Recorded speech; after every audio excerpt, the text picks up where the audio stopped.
Thank you for visiting our channel. Today I came out to show you guys a brand new mini keyboard that I have received from a company called Ubuntu. It is their Backlit i9 little keyboard. In this video we will unbox and also going to show you what this will bring on a table for us. Once we open the box itself, the components that are part of this is the i9 remote. Also comes with a little customer service card. On one side of it, it says how you can get discount. On the other side of it, they just have some information on how you can get contact just in case if you have problem. Also comes with a little mini keyboard instructions manual. It has in two languages. One is in English and another one is in Chinese. Do not understand if it is in Cantonese or Mandarin, but it has full information that how you can use it, how you can use the dongle, and also have some questionnaires at the end of it, so that way you can troubleshoot it yourself. Alright, so there is a little sleeve when we take the controller out. This is how it looks. Again, it is backlit, so all the way around of each button you will see a little white color to it, and then going on the top part of it you're going to see the on off switch, and also on the other side of it where you're going to charge this. I do not want to forget that with this you're also going to get a little USB cable. One side is USB 2.0 and the other side is a micro USB. That's how you're going to charge it up.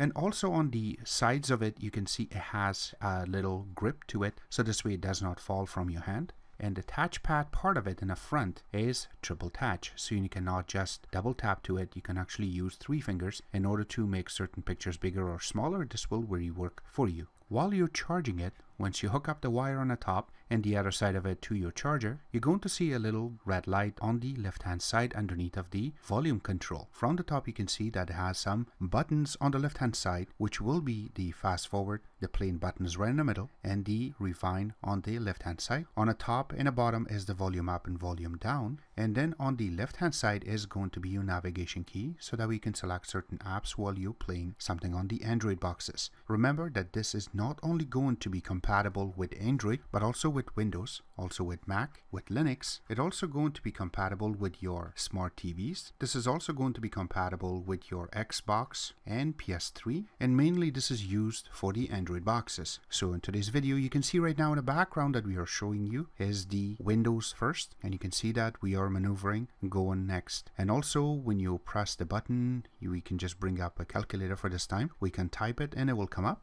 And also we're going to use this on our Android box, and you can see that it's very easy to maneuver, go around and play around with this. Again, the backlit is very bright. It's very nice if you want to use it in a dark room. This way you can see all the buttons perfectly. Again, this is a very small, again very affordable little remote. We will be providing all the links where you can order this from, also any other products from Ubuntu in the bottom of this video. At the meantime, I hope you guys like our video. If you do like it, click the like button, subscribe button on the top, comment in the bottom. Always remember to visit our own website, which is xttex.info. Like us on Facebook, follow us on Twitter, Instagram, and other social networking places. And thank you.